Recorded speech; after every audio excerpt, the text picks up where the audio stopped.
Did you ever do a DIY project and then go, oh my God, it would have been so much easier just to hire somebody to do this because it costs you more in time, money, labor, buying the tools, if you can even find the tools.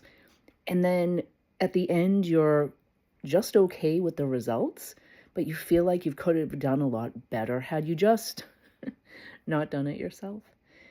Buying a house is like that. So, buying a house on your own without a buyer agent can be one of your worst DIY experiments. And here's why.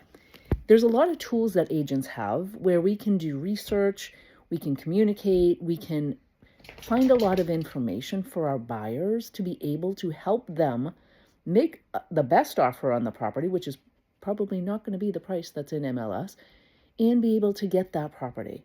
So if you're like, oh, I don't want to spend the money on a buyer agent, who needs to do that? I can do this myself. I have Zillow. I have, MLS. I can see everything right there. I can see what property is sold for.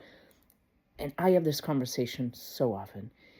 But buyers don't understand what they don't know. And that's where you get screwed, literally, because you're not able to negotiate for yourself the way that an agent can. A good agent, and I'm not saying all agents are created equal, they are not. So you have to do your homework with finding the right agent to represent you. When you have the right agent to represent you, you are going to get the best of the best. And sometimes you are paying a high price for a property because that's what the value is. But you don't really know that until you have somebody who can provide you the information to help you understand what that is. Yes, buyer agents do cost money. We do not work for free. And that is just every single business out there. We get paid at closing. We don't even get paid up front. So if you hire a lawyer, you're paying as you go. If you hire anybody to do work, you're paying as you go. And then you hire us and you're paying at closing. So think about that for a minute. I mean, there is that piece that we are essentially, working for free, which doesn't feel good. And I don't work with just anybody, so I want qualified buyers who I know I can help, who actually know that I'm going to do the best for them and save them some money. So I earn my fee through what I do for you.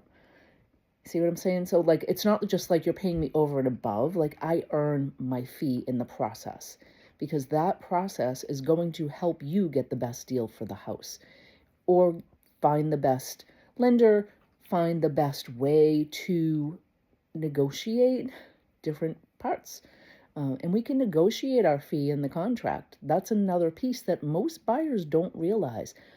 As a buyer, there's so much you don't know. There's so much you don't know. I want to share some more of this with you.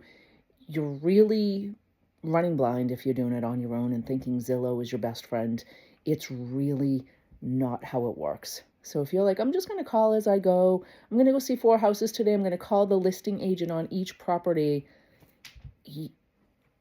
that's just the wrong way. That is like 100% the wrong way to do it. Even though you feel like you're in control, you don't have any negotiation power with any of these agents. They all work for the sellers of the houses that you're going to see today.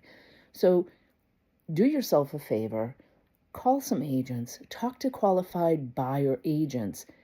Call me. I'd be happy to have the conversation with you, show you how I work for you, tell you what my fee is, how I build it into what we're offering negotiation wise, and be able to really walk you through the process instead of just flying blind.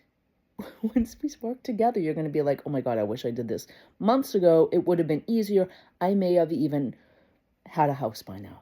So let's talk. At least have the conversation.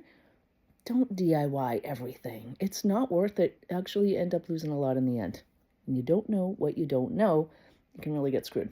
Talk to you soon.